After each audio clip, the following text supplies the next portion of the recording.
Readings from my latest boondocking spot in Lovell Canyon, Nevada.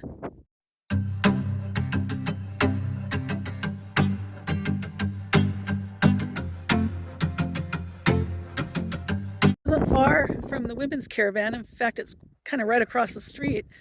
But I felt like camping alone tonight since I haven't really been taking part in the virtual caravans, and I'm not sure I know anybody there. But I know that if I want community, I can just wander right over. I'm not sure if I'm going to stay here a couple days, in which case I'll join them, or if I am going to go on to Beatty tomorrow.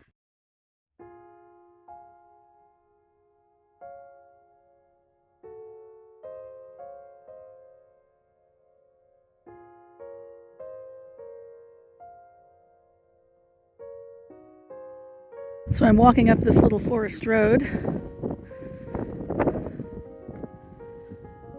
up this way. There are more sites up here. I don't think I'd want to take the road. There's somebody there. They've left their chairs to claim the site, but their vehicle's not here right now. Little pull-out area there, although there's no fire ring, but you could park a small vehicle there. No, I'm shooting into the sun. There's my van.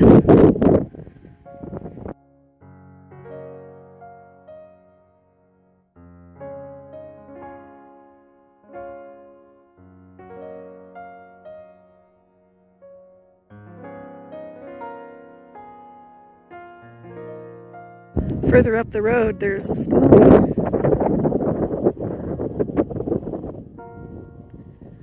And then I'm standing in another site, and there is a fire ring, and they've put a little flag in there saying no fires. But you can see that there's been an actual fire burn through here.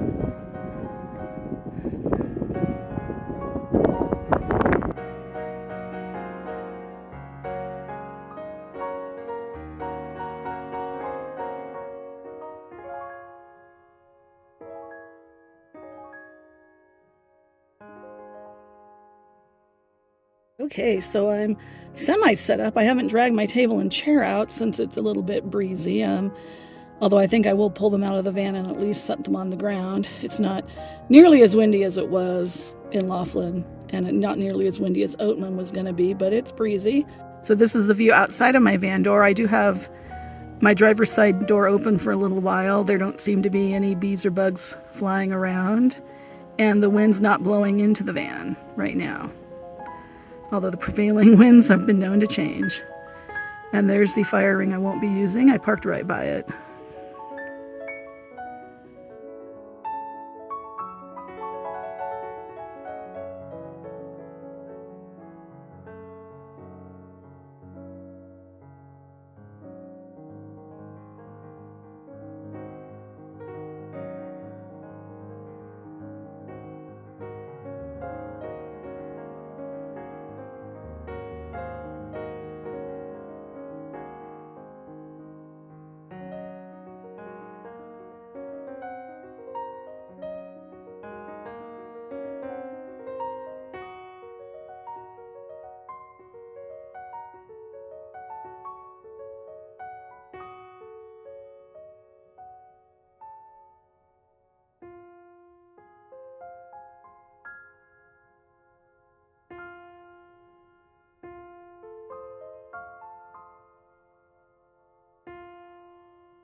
Looks like I won't be alone after all. A couple pulled in and asked if they could park next to me. I mean, it's public land and this is a clearing with room for 2 or 3 vehicles, so I didn't feel like it would be right to say no, especially since it was sunset. And they seemed pretty nice, no kids, but they don't seem to, even though they have a trailer, they don't seem to be Nevada boondocking savvy. They have California plates, and after they got situated, the guy asked me where he could get water.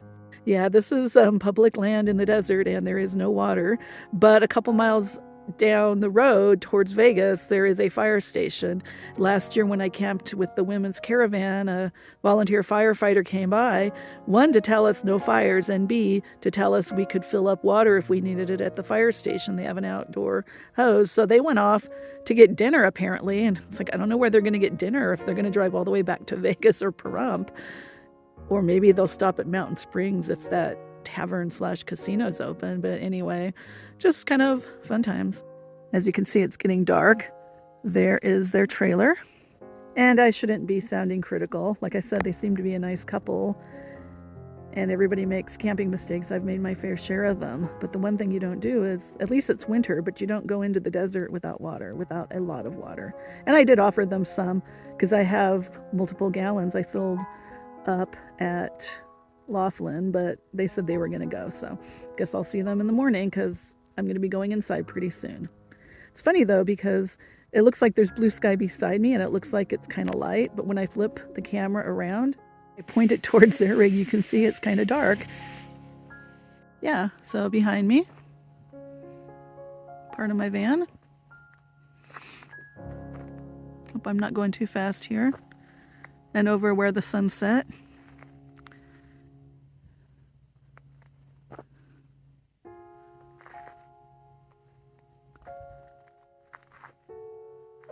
It's interesting what the different lighting appears.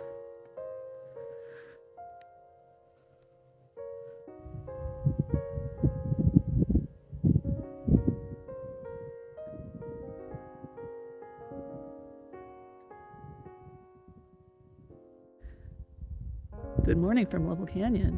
Boy, it was chilly this morning. I don't know if you had a chance to catch my short video. I'll put a link to that in the description.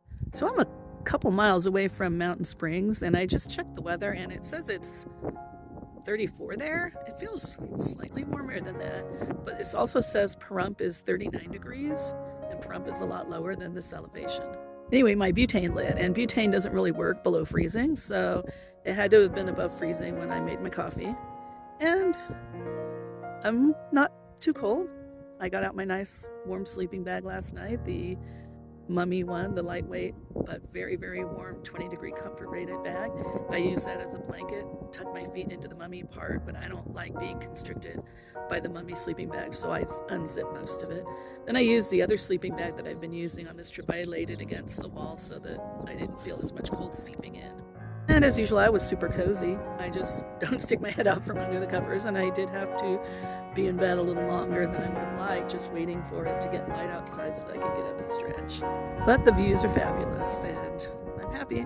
I'm having sort of a devious idea. I don't think I'll follow through, but you never know. I know that the Tacoma Hot Springs, there's no internet there, and I don't want to go there. I need internet because I do have some writing assignments I need to get started on. There is that hot spring resort in Caliente, which is a couple hours away. The trouble is their website is really rudimentary and they don't list prices. And I thought, well, it would be kind of nice to get a room and have some hot spring soaks, get my writing done, and then the writing would hopefully pay for the room.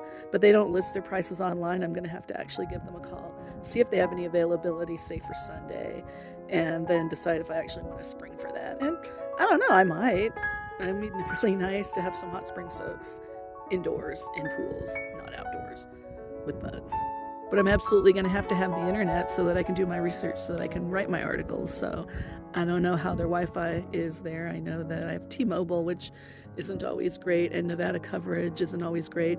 I mean, another alternative would be to go to Tacoma, just get the research done in advance, and then take that with me, go to Tacoma. One of the resorts does have a campground, although I think the pools are public, and I think you have to be nude, and I don't know about that. I've got to think about being naked in front of other people, although I think they have separate women's, so that wouldn't be so bad. Not sure I'm quite ready to do that, though. The thought of having a private tub, though, oof, that would be so lovely. Or I can just wait to get a hot spring fix for when I go to New Mexico, because I do kind of want to also check out this hot spring resort, Truth or Consequences, that is on the Rio Grande River, and that sounds really lovely. And I think you can get day passes. I don't think I could afford to stay in the hotel, and I don't think I'd want to pay that much.